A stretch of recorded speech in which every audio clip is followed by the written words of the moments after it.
What's going on, guys? Welcome to the Dialed In Hunter YouTube channel. Thanks for tuning in. My name is Josh Kirchner. Very excited for this video today. I think you're gonna really like it. I'm heading down to Dale Perry's house, which is the Evolution Outdoors HQ. We're gonna get some custom arrows built. Dale is gonna walk us through the process that Evolution Outdoors uses to build you custom arrows. I think you're gonna like it. You're not gonna wanna miss this. We're making science. We're making science. Okay, been here hanging out here a little bit. We are at the Evolution Outdoors HQ. This is Dale Perry right here. He's the owner of Evolution Outdoors. So I need some arrows. Something that kind of flies under the radar with Evolution is they actually offer custom arrows to their customers, custom arrow builds. So that's what we're doing today. Dale is gonna walk us through the entire process of how they build arrows for their customers, and I'm gonna walk out of here with an awesome group of arrows ready for hunting season, and I think you're really gonna like how this all goes down. So a little custom tool that we do is we have this to check straightness of an arrow. And what's important in an arrow build is nock and point. This part all flexes anyway. It's not really on your rest all that long. So the V3, V1 issue is kind of a moot point, as most people can't outshoot even a V6. So we're gonna show you a little bit of how we do this. We check the ends. We start with the knock end, and we put it on our custom machine, and we spin that to see how much movement there is. And so we're getting 2 thou right there at the end. I'm going to take it right down to the end. So now you're only really looking at 1 thou movement in the needle. So we're going to look at that one. We're going to do each one of these, and we're going to separate them. If they're more than 2 thou at the edge, then we will replace it or cut it. So that one's good.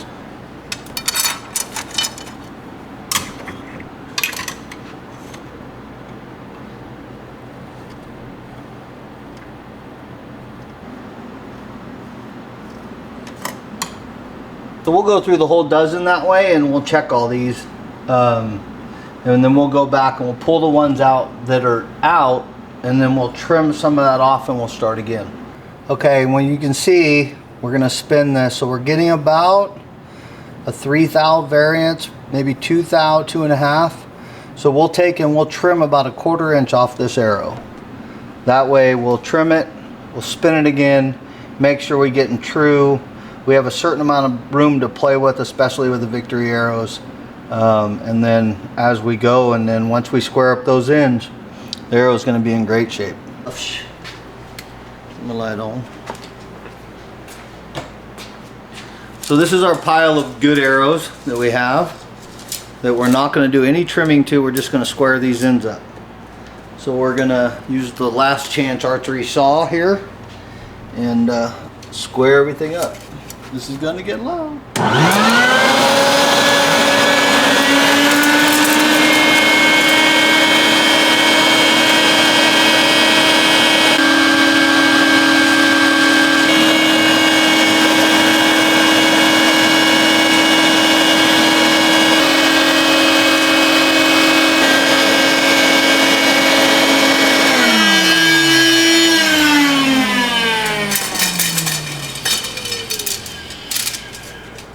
Take this group and we'll set them aside. These are ready for to be cut to length.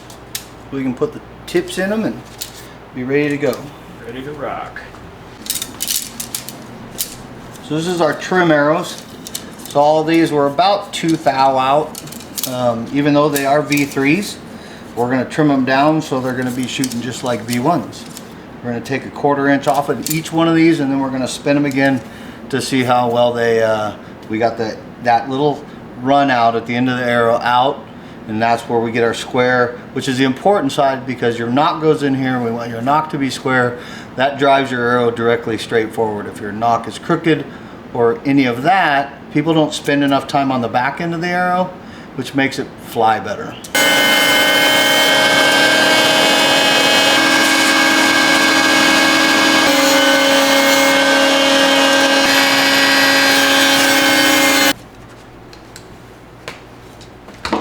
We'll repeat this process until we get them all so they're V1 straight and perfect for your arrow build.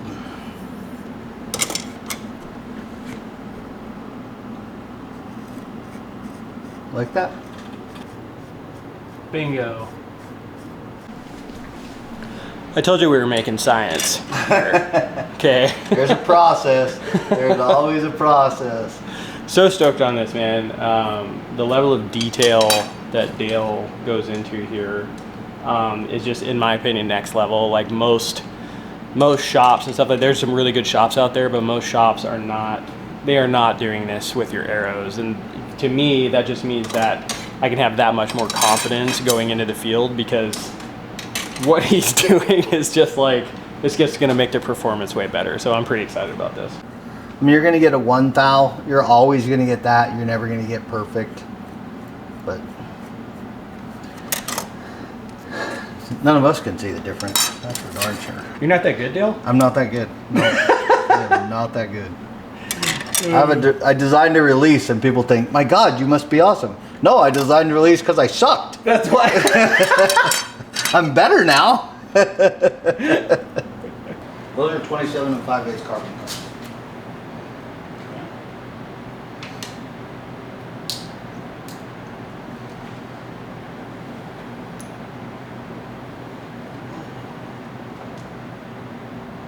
Yeah, that's perfect. Yeah, that looks pretty good. Yeah, you have a solid, almost an inch in front of that. Okay. So, yeah. Can go. So I'm going to put you at 27 and a quarter carbon to carbon. Okay. That way you're real close to what I am. Yeah. Because that's what this is 27 and 5/8.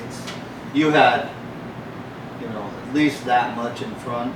All right, guys, so we're getting arrow length figured out right now. Dale, you said I'm 29 inches. So you're 29 inches. So based on we put some arrows that you shot that were 27 inches carbon to carbon. So that allowed for the outsert or the collar. So we're gonna cut you at 27 and a quarter carbon to carbon.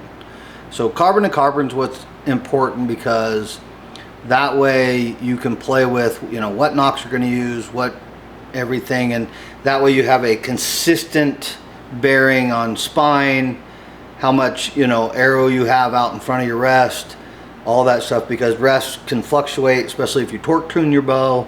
You're going to be able to have enough room, and so we're going to give you an extra 1/2 inch out in front of the rest so you can play with all that stuff.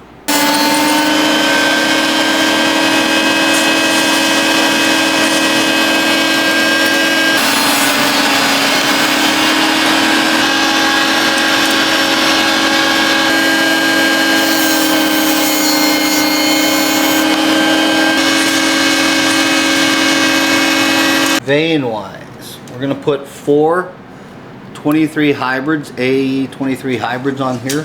What is but before you keep going, Dale, let me ask you something. What is your opinion on 3 fletch versus 4 fletch? And you even run a 5 fletch. I run a 5 fletch. We did some testing with the Max 26s and the Max 23s.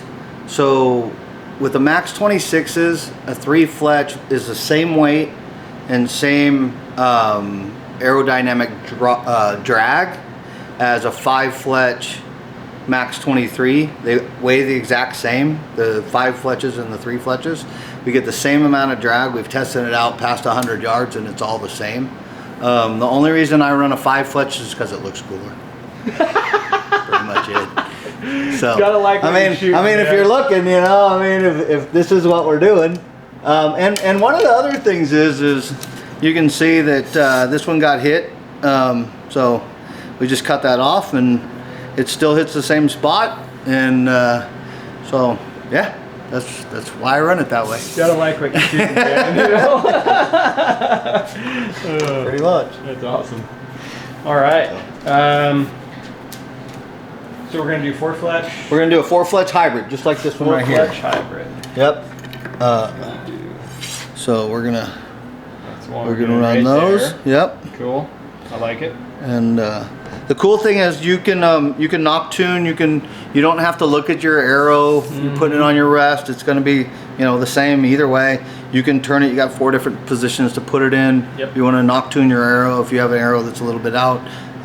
We don't usually have that because we spend so much time getting them the way we want them. There you go.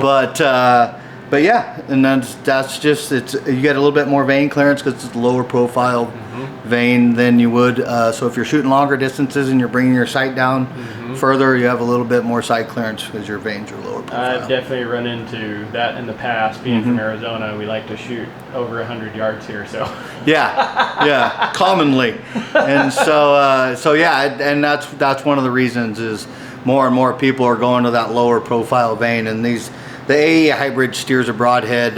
You can shoot a fixed bladed. That's what we tested all our stuff with you today to make sure we're shooting the Jekyll, which you've shot a lot of anyway, to make sure we got the spines right and the arrows, the fletching right. So I gave you a bunch of different options to try, and we were hitting the same spot all the way through.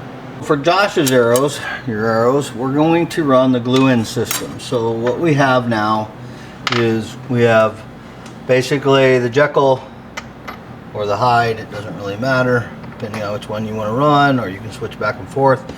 We have a field point that has the same shank length, so it's sticking down in the shaft the same amount as your broadheads, so you don't get different flex, because obviously that part of your broadhead or your arrow is not going to flex once you put a steel shank in it. So, which is going to strengthen this flex or the spine of this arrow because you're shrinking it down from 28 inches. So we're going to use the collar system. So basically we're going to put this collar on, which is a 238, which fits the 350. We're going to put this in like that, and that's going to be your system. We're going to do 9 and 9. How do you personally want your broadheads? What do you mean, like, Do you want talk them- about indexing, or? Well, I don't personally index. I don't either. So I'm not worried about that. Jekyll and Hyde. You want all hides, half and half? I've been running the hide mostly. Okay. Which is what I run. Yeah. So maybe 6 and 3. That way, I always carry a Jekyll in my quiver just in case I have to shoot through brush. You and I have talked about this. If you do wound an animal, it's always going to go bed and brush. It's not going to bed in the middle of a field. So if you need to squeeze an arrow through there, you're better off with the Jekyll. Any mechanical shooting through brush is never a great thing. Cool. So what's your opinion on when you're fletching arrows? What's your opinion on like helical and like what do you kind of? So mine's set with a slight offset, and I use a helical clamp. Okay. So with the Bitzenberger, I use the AE bitch knob, which is really super precise comparative to what comes on the Bitzenberger. This knob is actually the knob that has 4, 5, and 6 in it. So right now it's set for 4, which is what we're going to do yours in. When I put the nocks in, I always index the nocks the same for each arrow. Okay. So I'll look at this Victory spinal line, okay, and I'm going to index my nock so it's down there. So when I put it in here, we're getting the same fletch pattern throughout the arrow. So, and then that, I have indicator marks. This mark right here is where I fletch most of my arrows, which is, and you talked about face pressure. If you're bringing your vein too far back, based on your knocking or your anchor point, you could pull your vein into your face pressure, especially for guys like you that have a beard. So I try to put mine in this mark right here. I think it's 1.25 inches forward, and I seem to get the best consistency out of that. So cool.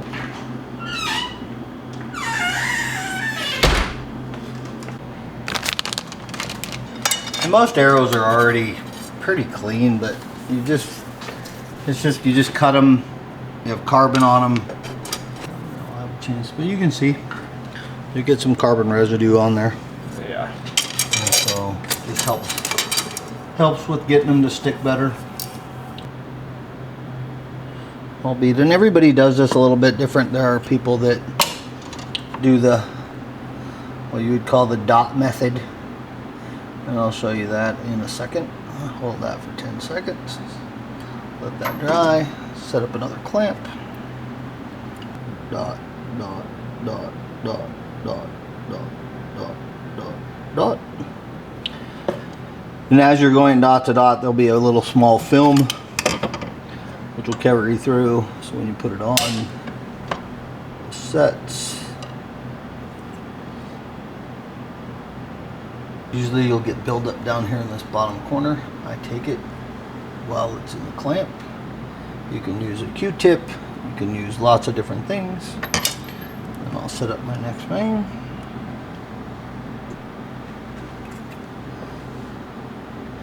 The trick is you want to make sure you're getting it at both ends. Whether you use a running method or whatever. You want to clean your spout off so you get a consistent bead.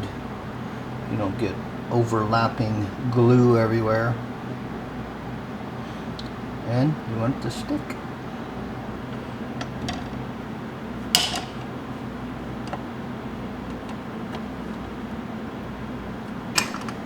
And there we go.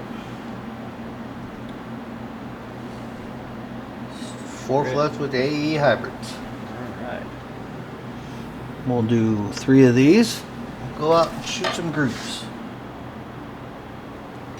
Tough Guy Infinity Bond. This is by far the best hot melt glue I have found in the hot melt world. Tough Guy Infinity Bond. Man, alright. It's got to make it tougher. It is. It's just called It's Tough a Tough Guy. Guy. I mean, if you could call your stuff Tough Guy, guess what you would do? Tough Guy Broadheads. That'd be tough, calling it Tough Guy. Alright, so what do we... So what do? We put the collar on. Okay. We get our little torch going here. Put a little bit of heat on the shank. Not much. Glue heated up just a little bit. Put that on there. Get it all the way around so it catches on those grooves. One last touch of the heat.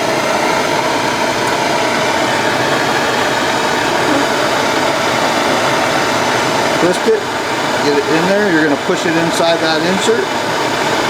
Give it a good spin. You'll let that bead just stay there because you'll peel that off afterward.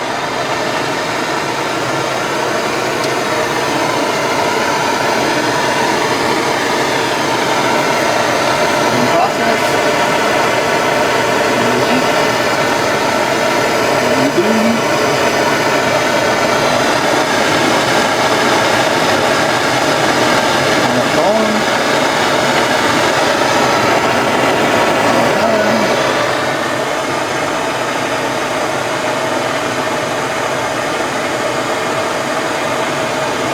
Because this way you're just heating the glue up. You're not getting the hot, the steel real hot. You're not heating up the carbon. You're not breaking that down at all. That's the nice thing about this is it's not a real high temp glue, but it seems to stick really, really well. I have yet to pull it out in the target. So, and we do the tack events and all those. So we do a lot of targets. I have the Reinhardt block wall, which you've seen. So it is one of the tougher targets. And again, I have yet to pull one of these out.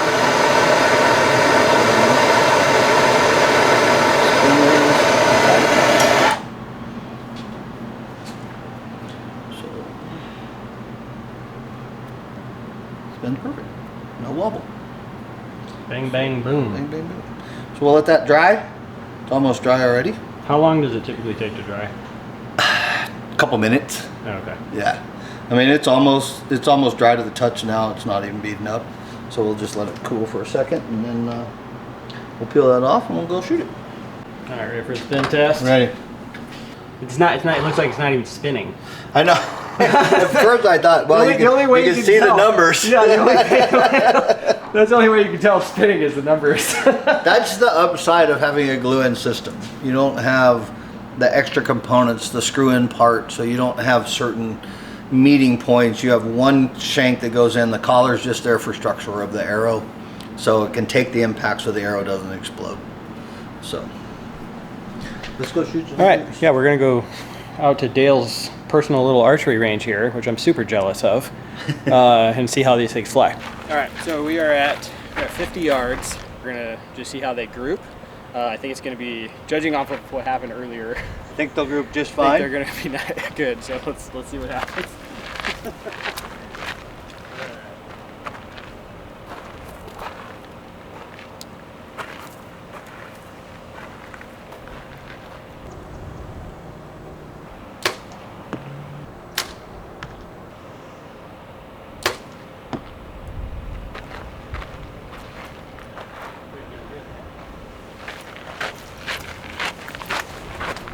I haven't gone to attack yet. It sounds fun. A lot of times it's during bear season and I'm like, I don't know. Or it's like my off season where I'm kind of trying to hang out with my family. Right. So, all right, guys. Go to Utah. Yeah, I should. I like that state. I think we're looking pretty good, guys. This is with no sight adjustments. This is straight out of the shop. I think we're pretty good. Check this out. With some breeze. Yep, with some breeze. So here's a group there, 50 yards. 50 yards. What do you think? I like it. Yeah, I think we've got you dialed into the right setup. I see what you did there. I like that. Just saying. All right, guys. Super stoked on this setup. I'll try to keep you guys updated on how it performs throughout the season and everything like that. Go check out evolutionoutdoors.com. They got badass broadheads. They make custom arrows for you. They just came out with a new hinge release called the Ibex, which is like the funnest hinge release I've ever shot. And I truly, truly believe this. I'm not joking. I think it is the best hinge release for hunting that is on the market right now. So go check it out. Thanks for watching the video. If you like it, hit thumbs up. Hit subscribe to stay up to date with future videos. And I will see you in the next video. And wait. And go check out this man's book. Because we're really excited that it came out with it, and he's gonna he's a wealth of knowledge. He really is. I always forget to plug myself. Yeah, we all do. So all right, thanks, Dale. See you guys later.